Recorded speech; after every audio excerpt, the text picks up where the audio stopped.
one, take one. I'm Marie Forleo. I'm the founder of B School and the host of Marie TV, and I'm the CEO of my company.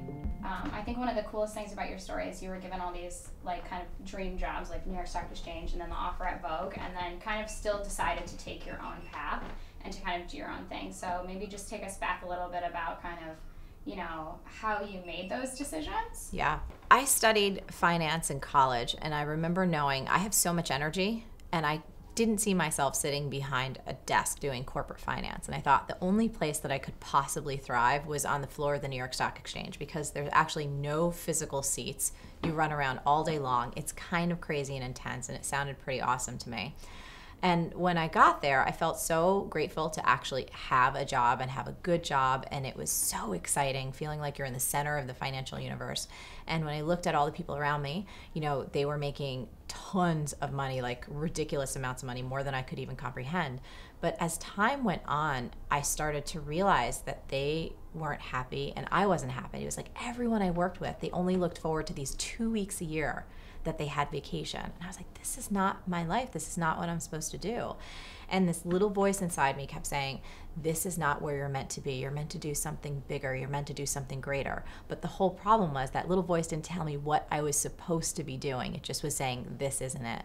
So eventually it got so loud. And for me, my intuition speaks very viscerally. Like I hear things inside, and it starts to get so uncomfortably physically that I have to make a move. And I finally found myself one day so miserable. I felt like I was going to cry. And I had to actually leave the floor. And I walked out, and right near Wall Street, there's Trinity Church. And I was raised Catholic, and so I saw the church, and I was like, I have to go to the church. And I sat on the steps, and I pulled out my cell phone. I called my parents, and I was crying my eyes out. I felt like such a loser because I grew up in a very middle-class family. My parents busted their buns to put me through school, and here I was having this safe and secure job, for all intents and purposes, an amazing job, and I wanted to quit, and I didn't know what I wanted to do. And so I just told them, I don't want to, you know, be a failure, but I can't do this anymore. My dad said something so powerful to me, I will never forget it. He said, don't worry about the money. He's like, you have to figure out what you love. If you figure out something that you love to do, everything else is going to take care of itself. So if you've got to quit, and everything will work out. And I remember I walked back into the floor, and I like had to, you know, wipe my face, and that was the beginning of the end. I think within like 2 weeks I gave my notice and I had to leave. Awesome.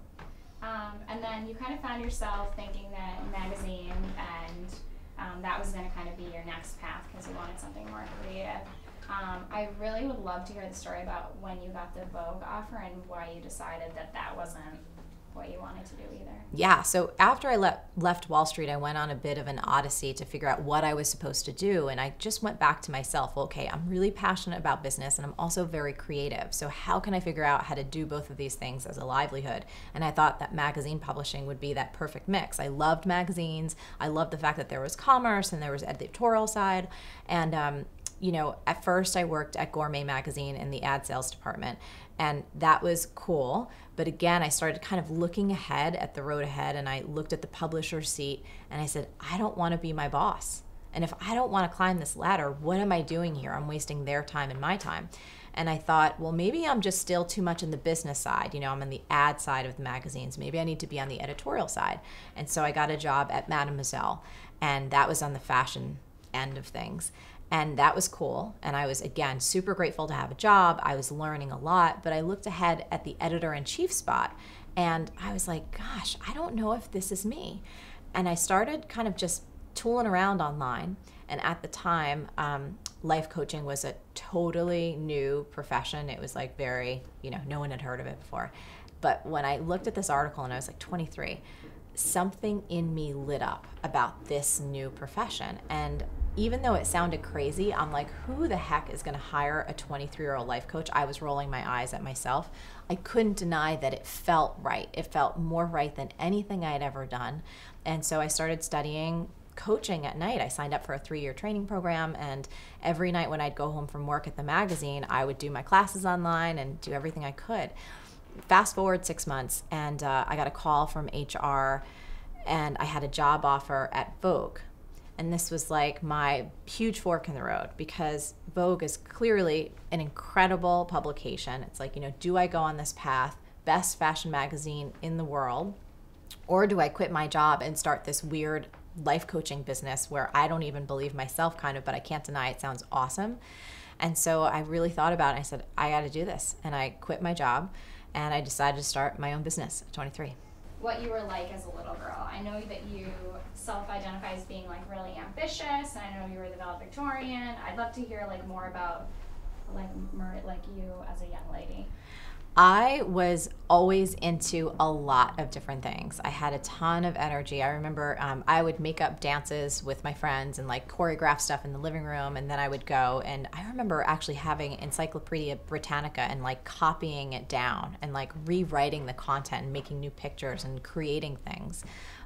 So as a little girl, I was always wanting to learn new things, do new things, and create stuff. I was a cheerleader, so and by the way, I wasn't a cheerleader for a while. I got rejected so many times. I tried out, I can't even tell you, I would practice in my living room. I'd put the video camera up to try and like figure out why my arm wasn't straight enough. But I always just wanted to express myself in all these different ways. And when, my parents kept these great books of when I was little where you kind of record what your kids want and what they're into and all those things. And I remember in the section where it says, well, what do you want to be when you grow up? It was always 5 to 7 things. It was never just one thing, and they were all completely different. It was like from dancer to teacher to model to actress to writer, like all these different kind of professions that sounded fascinating to me. So that was me when I was little. I was all over the place.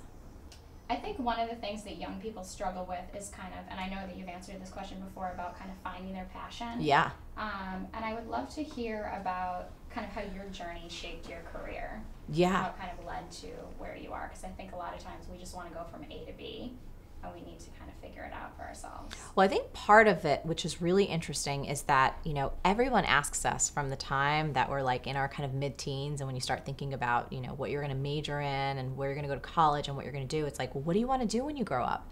And it's this question that I think is really intimidating. First of all, because when we're young, we might not have that answer yet. And in my case, there were a lot of things that I wanted to do. I remember having such a passion for dance, although I never took any formal dance training until I was like in my mid-20s. I loved dance. I was passionate about fitness and health. I loved spirituality. I loved reading. I loved business. I actually thought at one point I was going to be an animator for Disney. So I think that part of my own challenge and my struggle was that most of the world was telling me that I had to pick one thing. And all this conventional wisdom was like, if you're going to be a success, you have to narrow down, pick one thing, specialize in it, and be the best at that thing. And maybe in like 10 or 20 years, you're going to be awesome. And every time I tried to follow that conventional wisdom that told me to pick one thing, I felt like I was cutting off a limb. Even when I, tried to just pick life coaching and I was like, I'm just going to be a life coach, I felt horrible. I felt terrible when I decided that I was actually going to give dance, which was hip hop dance and fitness, a go, thinking like, okay, I'm just supposed to do this. Just doing that, I felt terrible thinking I was putting life coaching on the back burner. And it wasn't until I realized that I am a multi-passionate person. I am multifaceted. There are a lot of things that I'm not only interested in, but I'm actually good at. And I need to give myself permission to do everything and just run away from the conventional wisdom. That's actually when I started feeling good about myself, and that's when I actually started getting traction in the world. And when I say traction, I mean started getting better projects, started getting paid more, started actually building skills that now are crucial for my business. So I think for me, it was giving myself permission to step out of the traditional box, getting away from that idea that I was just this single kind of person and I did choose one thing. That was everything for me. Yeah. I'd love to kind of hear about when you had to, I can't remember if this was kind of after the stock exchange or kind of in between, but when you had to move home with your parents, kind of in the middle of all that. Totally. Kind of how that felt and kind of how it felt to kind of reflect and take a step back and kind of rearrange. Yeah. So I had already started my business, and I was trying to figure it out and trying to grow things. And I was bartending at night, waiting tables, doing assistant work. Like I was basically working 24/7, you know, in the evenings and weekends. It was all, how can I just make money to pay my rent and put food on the table? And in the days, I was really working my buns off trying to create content, create a newsletter, get coaching clients, actually start working with people. And when I got engaged really young, I was about 23 years old, and the guy was a sweetheart, but I realized pretty quickly I didn't want to marry him. This was not the person I was meant to spend the rest of my life with. But we lived in this tiny one-room studio in the West Village, and our money was already commingled. And so I was terrified because I felt like I made this huge mistake. Here I am trying to become a life coach, and clearly I have a lot to figure out about life. I knew I needed to get out of this relationship, but I didn't know how to untangle what I had created, this big mess. And so I knew once I broke off that engagement, I needed to actually physically leave that environment. That was the only way I was going to get to move on. And so I called my parents in New Jersey and I said, I hate to say this, but I have to move home. I was so upset. I just felt like a total failure. I felt like a horrible person for breaking this guy's heart. And it was a mess. Like I just felt like such a failure on every single level. The fact that I couldn't support myself yet, the fact that I had to go back to Jersey, the fact that I felt like I, did a number on this guy's life. And it was really humbling. But, at the end of that, it made me realize I'm more committed than ever to figure out what it takes to make my life work, and then also to be able to share those lessons with other people. So hopefully they didn't have to go through the mess that I created. If I could save people a learning curve, that was going to be awesome. And I think I was home maybe like 2 or 3 months, something like that. Emotionally, I had to heal and just kind of get myself resituated and, find a new living, a place to live in the city and get back on my feet. But it was probably one of the best things that ever happened to me because it got me regrounded in my own power and made me realize that if everything falls apart, which it sometimes does, there's always a way to get back on your feet. That's such a wonderful answer. We're gonna kind of shimmy down to... I like shimmying. We're to a new topic about kind of women in the media, and I would love to hear your thoughts about being a woman in the media, kind of just generally. I'm talking about advertising and things like that. How you think the media reflects women. So generally speaking, I think women in the media, it's pretty hard on us.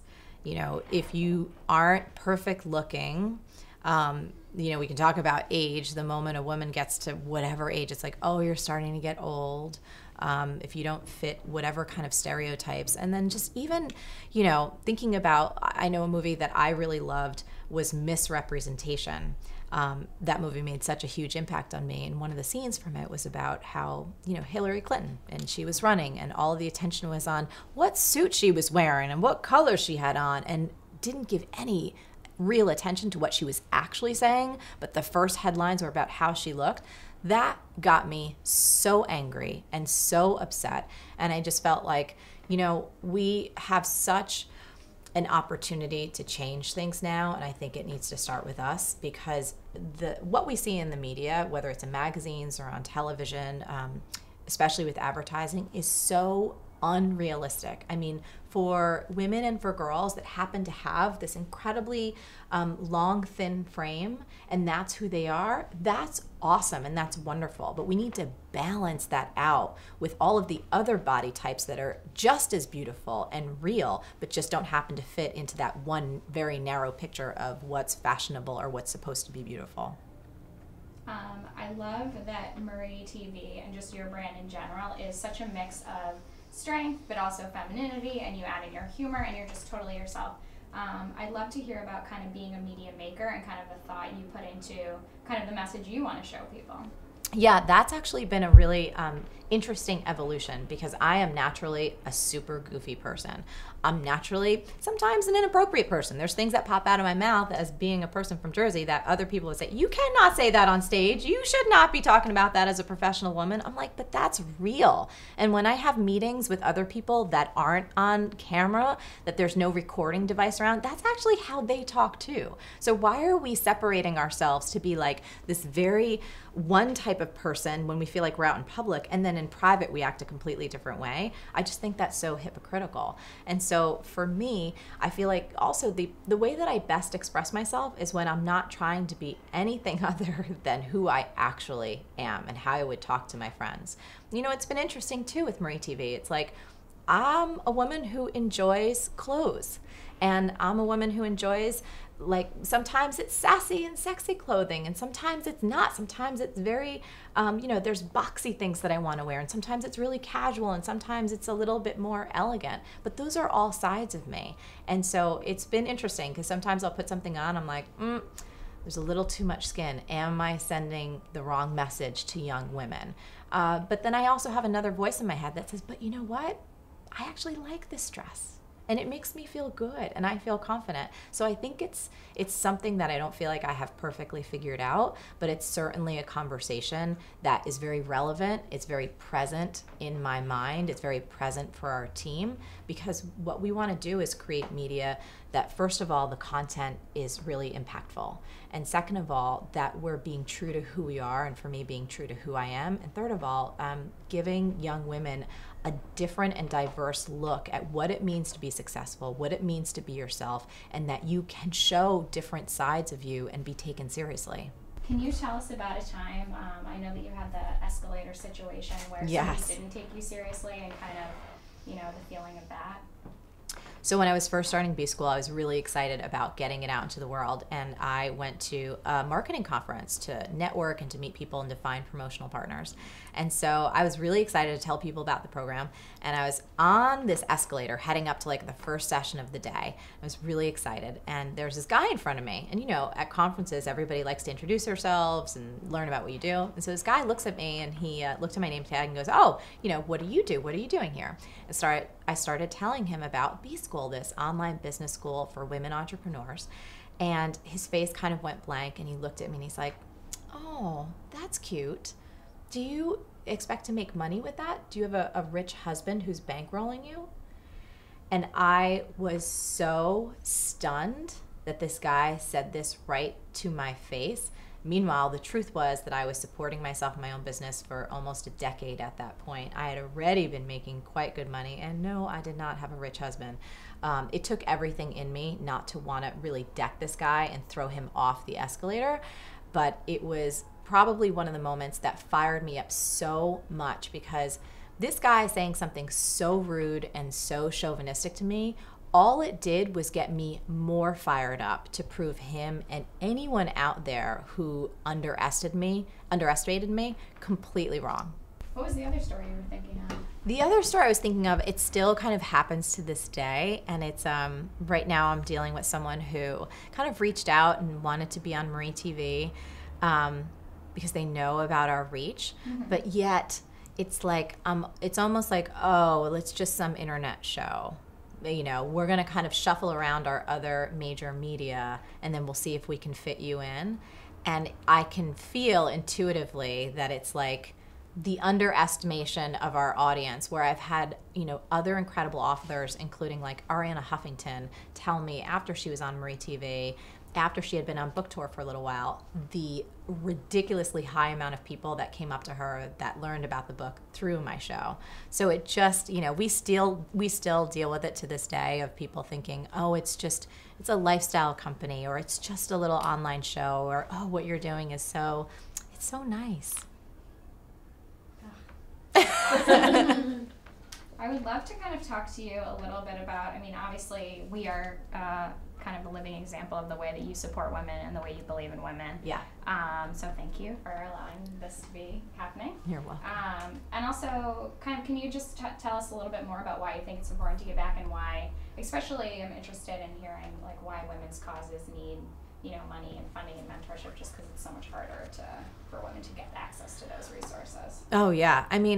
A book that really changed my life was Half the Sky by Nicholas Kristof and Cheryl Wudunn, and it really opened my eyes to the injustice and prejudice that women face all around the world, not only in this country, but in the developing world.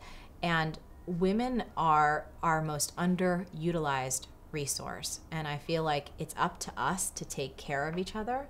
It's up to us to look and see what the needs are and to reach out and to fill those holes. It's like we can't wait for anyone else. We are the answer. So for me, it's vital to use everything in my power, whether that's financial resources, whether that's the platform that we've built, whether that's my connections, anything that I have at my disposal to help change the abysmal picture that many women still face. I'm wondering, just this is kind of, I don't know if we're going to add this in the film or not, but do you self-identify as a feminist, or? I absolutely self-identify as a feminist. The fact that men and women should be treated equally and that should have equal opportunities, it's a no-brainer. Wonderful. I love, so you've talked about this in other interviews. When you build your own business, it means you get to build your schedule and your goals and your company culture. I'd love to learn a little bit about kind of the way you build virtual company culture. I always had a dream to have an amazing company that didn't necessarily have one home base. I'm fascinated by technology, and for me, it's about finding the right people who also believe in that same idea that you can do great work, that you don't necessarily have to share the same physical space all the time, but that if you're united behind a vision and behind values and behind wanting to do incredible work in this world, that you can create amazing results and only see each other a couple times a year. So for us, it's really about making sure that whoever comes onto the team shares the same beliefs that we do, shares the same vision, cares about making a difference, and also is really self-motivated. You know, just because I'm the CEO of my company, everyone else in the company is very entrepreneurial. They might not want to run a company themselves, but they're self-starters, they're completely motivated, they're always looking for ways to solve problems, they have an attention on the bottom line, and they want to create huge change in this world. And I think for us, we're always looking to kind of push the limits. So one of the new things that we're doing, which I'm so thrilled about, having a digital company often feels like you're on 24/7. You know, social media is a very 24/7 kind of animal, and our business, technically, you can have customers all the time. So one of the things that we're changing is in December, we're shutting the entire company down for 2 weeks. No newsletters, nobody's on email, nobody's on anything. And so for me, it's vital that when you love your work so much and in this new digital space, it's easy to become a workaholic. It's easy to always be on, and it's easy to start letting other parts of your life start to take the back burner. And I want to take a stand for every woman that works with me, that she creates space. She creates space to get re-inspired. She has huge chunks of time for her family, for other things she's interested in, to go out into the world and to make change in different ways that perhaps aren't even related to our company. So that's been exciting for us. And I think the other thing, building a digital culture, as long as communication and heart and soul are the bottom lines, meaning you're putting how people feel and how they're operating on a daily basis. Are they okay? Do they need more support? How are they feeling? You keep those lines of communication open. That really creates an incredible culture. We pay attention to people's love languages. We know their strengths. I make them take all these different tests so that we can understand who everybody is as a human being, and we can support them, again, even if we're not in the same physical environment. That's really cool.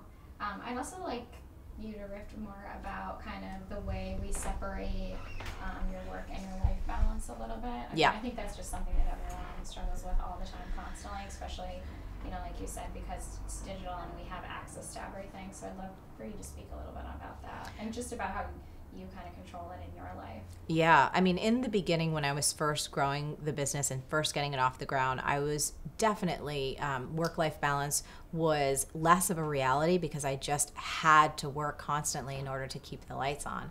But now at a different stage, for me, it's really about shutting things off.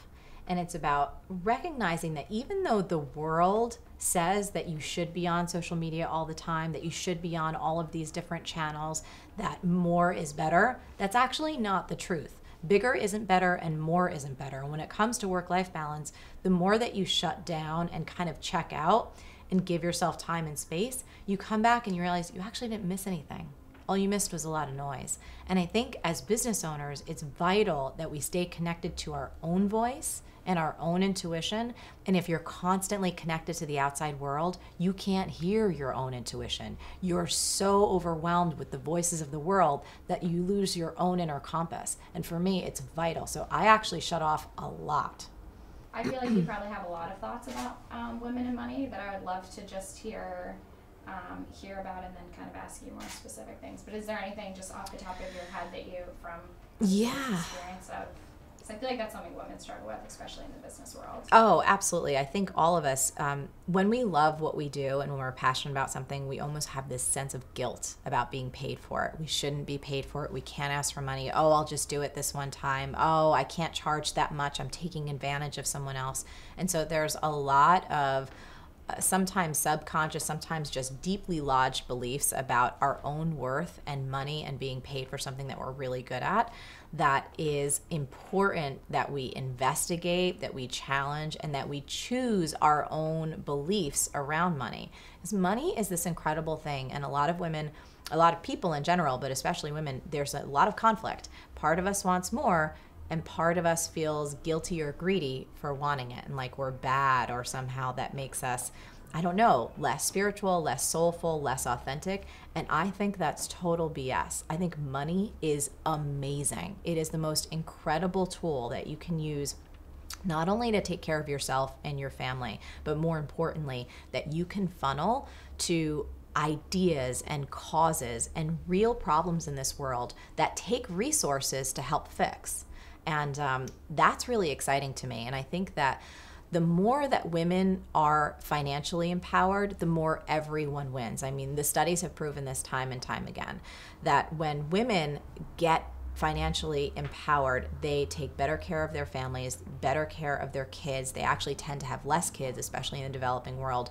Communities become stronger. Nations become stronger, and really the whole global economy is going to come stronger. So I get really fired up about women owning what they're worth, getting very comfortable with money, getting very comfortable asking for it, and also becoming stewards of it. Meaning, how are they spending it on a day-to-day basis? Are they feeling like, you know what, I have enough right now to give to causes I believe in. I have enough right now to invest in my own education, my own business, my own future. I think those are really important issues. And I think as women, we can't shy away from money. We've got to really dive into it and be willing to swim around and investigate all the places that we have screwed up beliefs. And that's okay. All of us have screwed up beliefs about something, but with money, it's like, we've got to get this straight. It's vital. I would like to know what your advice is for women who might be scared to ask for a raise, or like if you're in a startup and maybe you want to ask for investment, kind of what advice you'd give to them. In terms of asking for a raise, because I've been in the position where I've worked for other people, and now as I run my own company and I have an incredible team, for me, it's about taking a look at the whole company, where the company's at, and how you add value to that company.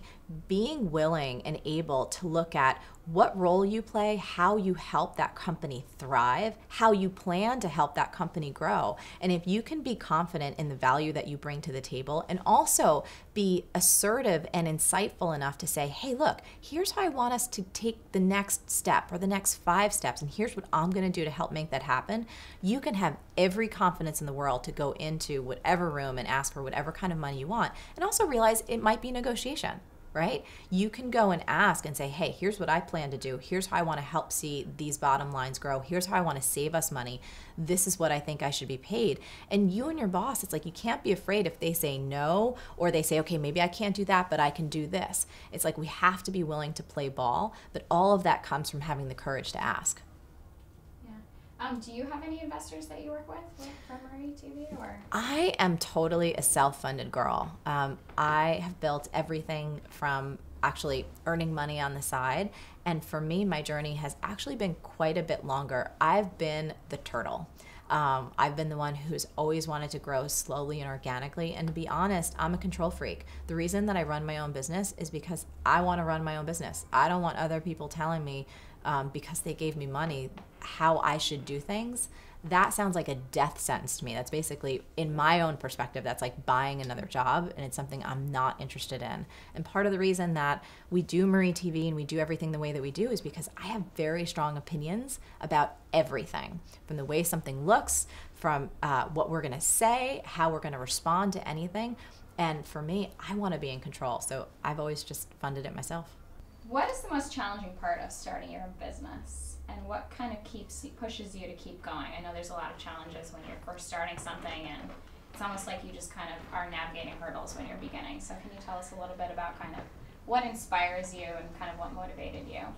Yeah, in terms of what motivated me to start my business was realizing after I had all of these incredible jobs that I actually wasn't cut out to work for anyone else. I really needed to work for myself. And I also was so determined to use my gifts, what I felt were my strengths, and to use them in service of the world. And no matter all these different jobs I had, I didn't feel like I fit in. I didn't feel like I could really express it there. And it felt like the only way I was going to get to make the difference that I wanted to make was to start my own company and to do it in my own way.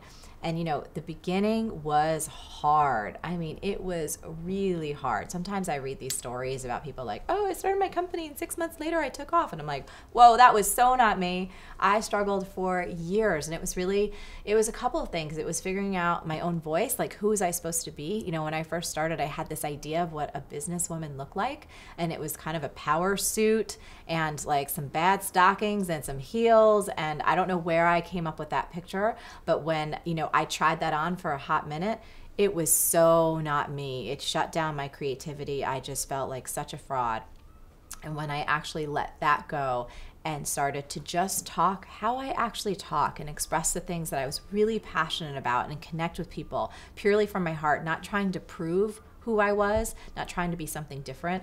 That was in the beginning a big challenge, but that's when things started to get better, is when I relaxed a bit and just let myself be myself. The other thing was figuring out how to run a business, especially in this modern world, and how to utilize this incredible opportunity called the internet to connect with people beyond. For me, you know, I started my business in New York City. I was excited about connecting with people globally. And how do you market and sell in an effective way? And I think a challenge, especially for women, so many women have a resistance towards sales and marketing. They feel like it's slimy, it's scammy, it's sleazy. They don't want to do it. But what I realized really soon was that sales and marketing is really the crux of almost any business. Any creative business. It's like you need to be able to connect with other people on an emotional level. You need to be able to inspire them to act, whether that means click, whether that means purchase, whether that means participate. And those are really important skills when you have something important to share with the world. So I learned all those things the hard way. It did not come easily to me. So those were the challenges first starting out. And then once you start to actually get some traction, for me, it was figuring out how to be a leader. You know, my first virtual assistant that I hired, first of all, I was terrified. I was like, what am I going to tell this person to do? I am such a person who's a doer, and I want to do everything. I hate asking for help. And learning to ask for help and learning to delegate, that was a big challenge. You know, once you actually start getting traction, that was hard for me. And then figuring out how to actually continue to let go and to bring on other people who have strengths that complement yours. And so you can allow them to thrive and you can play off of each other. Going through some growth spurts, you know, there's a lot of challenges in that. Even though people are responding to what you do, doesn't mean that you have your act together behind the scenes. And I certainly don't always. You know, we stumble, we fall, we make mistakes, but those mistakes always teach you something valuable. Can you tell us about a skill you naturally excel at and something that you work at every day? A skill that I naturally excel at, I am a very positive person. I'm always looking for the bright side of something. I'm always looking for the lesson. So that's something that I think is in my DNA and that serves me very well given what I do. And something that I work at every day is actually fighting the voice in my head that tells me that I should be more structured. I am naturally a person who loves to have variance, who loves to have variety. And sometimes still when I'll read books, I'm always learning, I'm always looking to grow. And sometimes there's books about these kind of strict regimens and, you know, this is how you become the most efficient. And whenever I start to get kind of seduced by that idea, I have to work on going, no, I am built a particular way. And if I just relax and allow myself to go with my own flow and have this diversity and not have this rigidity, I actually do much better. How does owning your own company make you feel? Is there a sense of empowerment that you get from being the boss? You know, the sense of empowerment really comes from a few things, not necessarily related to being the boss, but it actually comes from the impact that we make and that the change I see not only in my team's life, but in the people that we touch through Marie TV. That makes me so excited. That's what I get up in the morning about. I don't really have a sense of attachment to being the head of everyone, but I love creating and I love collaborating and I love pulling in creative people to do awesome projects, and that gets me fired up. I'd like to know kind of how you keep that fire burning and how you keep that energy, you know, after doing it for so long, and kind of how you kind of re-energize yourself, and how you allow it to kind of change and pivot too if it needs to. Oh, yeah. I mean, for me, a lot of staying passionate about something you do is being honest about when you're not passionate about it. So I try and be extremely transparent with my team and also with my friends. If like, oh my goodness, I am not feeling something. I feel like I'm in a funk. And I just am out about it, because usually whenever you hold something in and you consider it shameful or that you shouldn't feel it or there's something wrong with you, I think that's when things start to spiral out. But when you're honest and transparent about it, you can actually start to identify, oh, there's actually a piece of this project that I'm over. That needs to be delegated out. Oh, there's a piece of this that's stressful for me. Maybe we can let it go. Oh, maybe we're spending too much time in this area and we need to actually pull this off so we can find what's next. And so I think having the courage to not be passionate all the time and to really be honest about what's burning you out is actually the secret, ironically, to staying passionate. You know, you're always listening to your intuition and you're kind of taking big risks. Yes. Kind of what motivates you to kind of trust in yourself to be able to take those risks? So I think this is really important, especially in our culture where there's so many voices telling you like what you should do to be successful, what running a digital company means, and how you have to be everywhere. And one of the things that I've realized over the years is that I don't do things like other people. I don't want a company like other people. I don't want a life like anyone else. And I think for me, it's all about tapping into what you really want and not getting seduced by society's idea of success. So oftentimes people would always say, they would say to me, Marie, why are you not trying to get your own network TV show? And I'm like, do you actually know what goes into a network TV show? Do you know what they pay you? Do you have any idea all of the BS that comes along with that kind of project? And they're like, no, but it sounds good. I'm like, I know what comes along with that, and I don't want it. You know, I want to do things my way. So I feel like it's really about, for each of us, having the courage to define success for yourself, to understand that bigger isn't always better. More is not always what you need. That if you're able to listen to what you most want to create in the world and stay out of this competition game with having to be the best at everything or having to be everywhere, what you do is you actually find innovation and breakthroughs that no one else can find because they're so busy scrambling to keep up with each other that they never tap into what's in. To know if you visualize your success or kind of how meditation plays a role in kind of the way that you dream. Meditation, just as a practice for me, is huge because I have a really active mind. And when I get into something, I can get obsessive about it. So my mind often goes to places where it's like, I don't want to put the book down, or if I get so excited about an idea, I don't even want to sleep. So meditation is such a great practice for me because it clears the slate. And I also feel like it keeps me connected to my own inner voice. In terms of visualizing success, I usually get these dreams that just kind of show up. Like, oh, wouldn't it be cool if we had X? Or wouldn't it be cool if we could create Y? And then the moment I start talking about those with my team, I can feel the things that get them on fire too. And then it's just a matter of like, okay, how do we actually make this happen? So I don't spend too much of like a formal process in terms of visualizing. It's more like I get a spark of an idea, I speak it out loud, and then if it resonates with us, we're like, let's make this happen. Do you ever stand in your own way when you're working? And kind of... Do you mean, do I self-sabotage? Yeah. Totally self-sabotage. I try to not do it as much as possible. But, I'm human and I have self-doubts like everyone else. I have days where I completely question, like, do I have anything to say? Should I be doing this? Is any of this even worth it? And then often what happens is like an amazing email comes in, or someone says something about something we've created and how it's helped them in their lives. And then I get out of my own head and get back in the game. But yeah, I think we all do. And I think this idea of reaching a point where you don't have fear, where you never doubt yourself, I think that's a myth.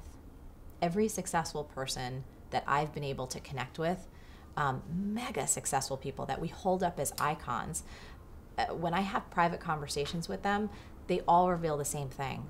They're not sure if they're doing it right. There's something that they're on, the cusp of, that they're trying to bring out into the world, and they're unsure about it. So I think, to have self-doubt means you're human. To have fear sometimes means you're human. To not beat yourself up, but to keep training yourself to stay in the game and to ask, like, how can I make a difference? How can I serve others? That for me is the real thing that pulls me out of it. What advice you have for young women who maybe don't feel like they have what it takes to be an entrepreneur? If you feel like you don't have what it takes to be an entrepreneur, I would really encourage you to just pay attention to how you can serve and to know that whatever you set your mind to, you can absolutely achieve. Early in my career, I took some personality tests, and one of them told me the last thing I should be was an entrepreneur. It told me I was not cut out for it. I didn't have the DNA. I didn't have the right strengths, that I would basically be a hot mess. And I got so friggin' fired up about the fact that some stupid test told me I couldn't be something, that all it did was make me want to prove that test and all of its creators wrong. And so I don't think there's one type of entrepreneur. I think it's really about understanding the fact that you have unique strengths that you're meant to give to this world. And if you want to express that through a business, it's just going to be a series of learnings like anything else. It's not rocket science. There are people out there that have done it before. You can forge your own path. You can build on their lessons. But I would say that if you have it in your heart that you want to build your own company, don't let anyone or anything stop you. So if you could go back and give your younger self advice, what would it be about your journey? I would tell my younger self to start investing earlier. Like, from a financial perspective, I think it's probably one of the places that we as a culture and society have failed the most, because it doesn't mean that you become obsessed with money. It just means that you actually become responsible, and you can create freedom in your own life, and you can contribute so much to things that you believe in. And the earlier you start, the easier it is. Cool. Are you a dreamer? Oh my God, I'm a huge dreamer. I love to write in my journal, and I love to think out different adventures and different scenarios and different possibilities. So I'm dreaming all the time. And, often what I do is I take a look at, like, what is my current environment, meaning a physical environment or my current team or a current project. And I always dream about how to make it better. So often it's not about big changes, but it's about these incremental changes that just create magic. Those are all of my questions for you. Is there something that I missed, or like a story you want to share, or an experience, or just like kind of a final message? I think, yeah,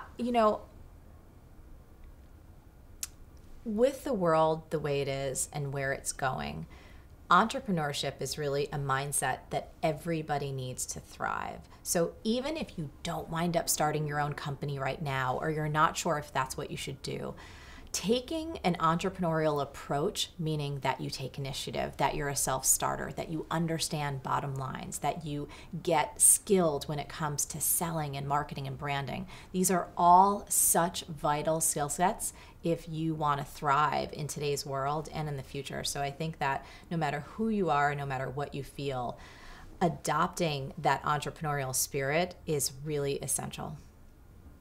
Yeah. Komal, any other thoughts? Anyone have any questions for Marie before we?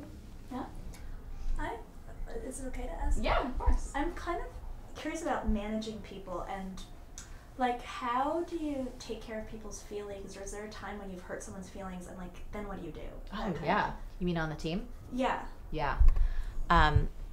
So, when you're running a team, it's important, in my view, it's like I want people to feel like family. I want people to feel valued. I want them to feel understood. And, I'm not a perfect human being. Nobody on our team is perfect, but we have this culture of always being honest and always sharing what's on our minds. And that can mean frustrations. That can mean something doesn't quite feel right and we have to get it out on the table. And I've definitely, on GChat or something, kind of spit something out and maybe looked at it and goes, ooh, that's a little harsh, or ooh, that's not the true expression of actually what I wanted to say. And I've just picked up the phone and said, hey, I don't know if that came across a little sharp. I did not mean that. Here's the fullness of what I wanted to express. And I think when it comes to managing people, taking care of the human being first and putting their feelings, their emotions, and your relationship primary, secondary to everything else, for us, it's worked beautifully. Awesome. The one question you had, Erin, around support networks. Yeah. And the sisterhood, or the people you have around you. Could you speak to how that's uplifted you since starting your business? Yes. Getting out of those low moments? Yeah. So there are many times in business where something will just come out of the blue and it feels like it kind of rocks you back on your heels and you're like, how am I going to figure this out?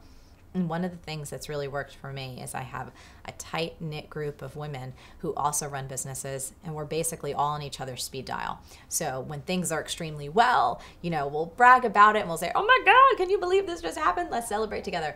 And also on the flip side, when something happens and it feels devastating or you're not quite sure what the next best move is, I think it's vital to have people that understand you, that love you, that have your best interest at heart, and that many times can be really just a sounding board to receive what the catastrophe of the moment is, and also help you not make a rash decision, to not respond or, not react and create even more problems. So in my life, it's actually vital. I have like 3 women who I can call on any time of the day or night when stuff hits the fan, and they're there for me. That's awesome. It's really cool. It's a lot of what we're seeing too within the networks of women who are taking care of each other, which is really fun. Yeah. Cool. One more comes to mind. Yeah. When you have when you got that call from Richard Branson to go to Necker, or when Tony Robbins called and you were or the Oprah show called, what were those moments like for you when you were like, I'm really living my truth? Yeah, I will tell you, when the big things happened, Richard Branson's team says, hey, do you want to come to South Africa? Or, Oprah's team called and we knew we were going to be on the show. Or Tony Robbins is like, hey, let's fly out to my house and I'm going to interview you. Every single time I was terrified, totally, totally terrified. I felt like I wasn't ready yet. I felt like, oh my God, no, this is supposed to happen in a year or two. But they all turned out to be these incredible adventures. And I think that that's something that happens for all of us. These opportunities come up, whatever it looks like in your industry.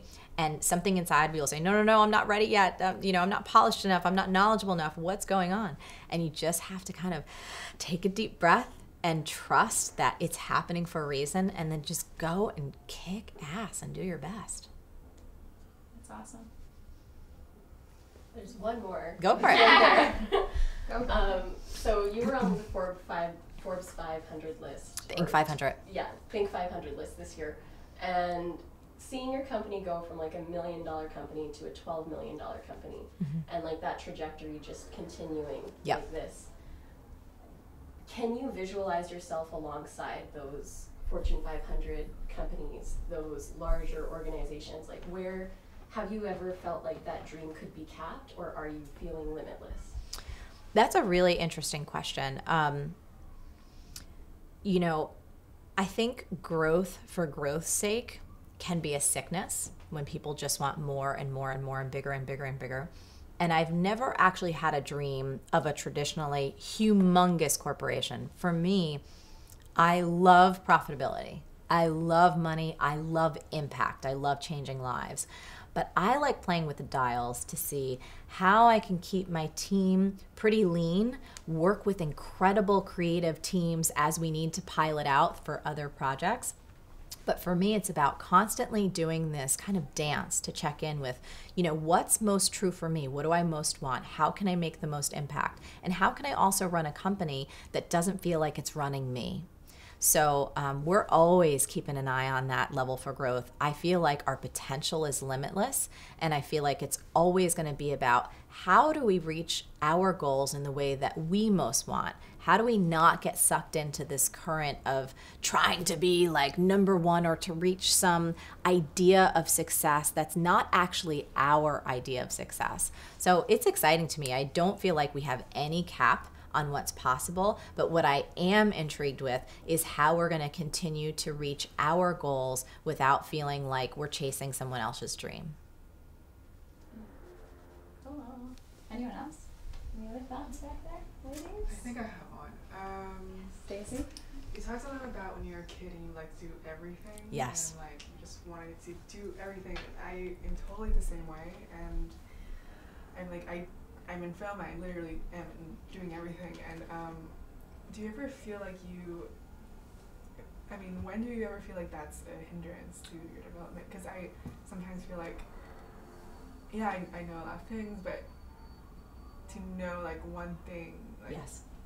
well, Yes. and to be that thing is so special. And like, when do you know that happens, and what do you do about it? So I think it's possible that there comes a point for any of us that identify as multi-passionate, meaning that we have several different passions, and right now in our life it doesn't feel like a good fit to pick just one. We're still kind of in that phase of wanting to do everything. For me, I started to hit a point where I was reaching my limit, where, I was teaching 5 or 6, hip hop classes a week. My coaching practice was growing. I was traveling around the world with Nike. I was working on a book. And I had an amazing relationship with a man I loved and a family that I'm like, okay, something's got to give here. And I reached a point where I said, okay, I'm going to lean out into my future and see what the next 10 to 15 years will look like. What happens if I put all of my energy just into dance and fitness? What would that look like? What happens if I put all of my energy into just writing? Or what happens if I put all my energy into just the online business?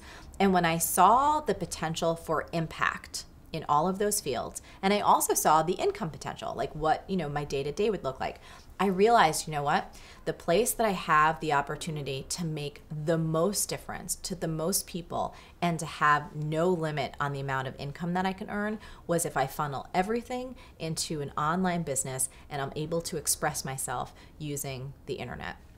So it was a very deliberate process at one point where I had to make a choice, and it was a little sad. Even when I stopped bartending, it was a little sad because I enjoyed that. But when I taught my last official fitness class, I remember feeling that sense of like, oh goodness, I'm leaving a bit of myself behind. But what I was really excited about was the fact that I knew I could keep music and dance and aliveness alive in my career. It would just have to take a different form. So I think if you find yourself at some point feeling like, okay, I'm multi-passionate, but I really do need to choose now, lean into the future, take a look at what all of the possible scenarios look like, tap into your intuition, and then take a leap on one choice, because you'll be able to find ways to build your other strengths in. It's just going to take a new form. Yeah, I totally agree. Because you're seeing, obviously, I feel like, you're not doing traditional dance, but it's such a part of your brand, and it's Yes. such a welcoming part, and it adds so much different dimension that you don't see in other people. So Yes. it's cool to be able to build on top of your passions and have them be part of it together, which is really neat. Yeah, but I think it's important for all of us. There's some people in this world that perhaps for them, having multiple jobs actually feels like the most authentic expression. To stay in that space is actually true for them. But for me, I wanted location independence. My fiance is an actor, and he would often say, hey, come with me. I'm shooting this film at so-and-so place. And I would get so frustrated because I'm like, I can't sub out 5 classes. You know what I mean? You're going to have to go, and we didn't want to be apart. So I think your life really informs for you the best next choice if you're willing to listen. So fun. Yeah. Any other thoughts? Questions? We have 12 minutes. I have a question. Have you ever felt like you had to sacrifice anything with your fiance or? I think part of growing any business or getting any creative project off the ground means sacrifice. you know, in the beginning, I remember missing out on friends' weddings. I remember being able to not go to, like, you know, great life occasions like the bachelorette party and, you know, certain dinners or certain birthdays because I was working and because I had to really keep food on the table. So I've had a lot of sacrifice in my life. Thankfully, my friends have been really understanding, and they knew I was on a mission, and I would always send notes. I would send cards. I would stay in touch. But I think it's unrealistic to think that you're not going to have to sacrifice, but you have to think inside what's most important. You know, is your dream so important that you're willing to, you know what, do some sacrifice now, because later there's so much freedom that comes that a lot of other people don't have because they weren't willing to sacrifice early on. So a lot of the women who are going to be watching this film are going to be that about to go into university, just graduated in university age group. A key piece about our generation is that we are very well supported by our parents. Mm-hmm. So in starting up a business, we're going to be supported by them during that piece of time. And I've noticed within peers that I've spoken to that they feel guilt around being financially supported by their family mm-hmm. when they're launching their business, because mm-hmm. it isn't that, you know, grinded it out myself kind of experience. So if you could speak to that, and then the second piece would be, it's that age group where it's like, they could come out of university and start their company right away. Mm-hmm. And I know that everyone needs to fail and feel their experiences before they do, but what piece of advice would you give them to put them over the edge to start their business? To start their business now? Yeah.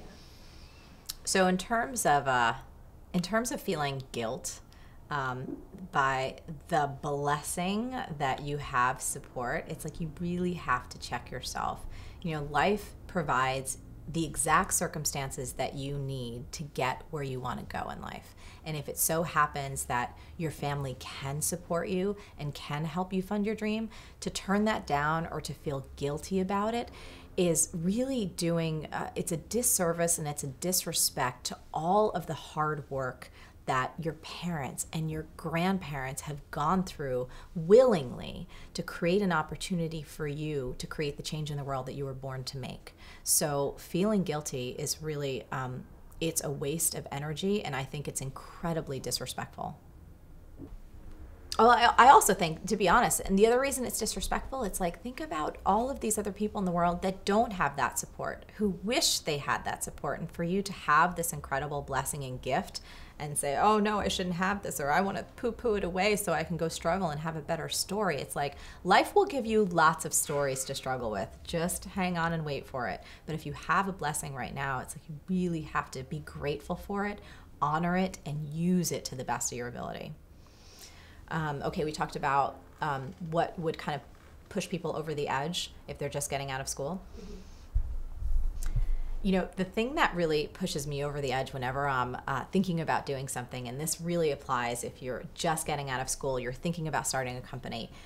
I know it doesn't feel this way now, but life is incredibly short. And I remember in my early 20s often looking back, especially around dance, and thinking like, why didn't I start when I was 3 years old? Why didn't I start when I was 10 years old? And you know, I'm 25, which in the dance world was like over the friggin' hill. And so if you're thinking, sorry, I just heard the, yeah. So used to it. So if you're thinking about starting your own business, you are gonna just learn so many lessons that you could never learn working for someone else. Are you gonna stumble? Of course you are. Is it gonna be hard? 100%. Will you maybe fail? Possibly, but what you'll gain in experience is gonna serve you for the rest of your life. Woo! Did we do it? We did that, making the first interview for the movie.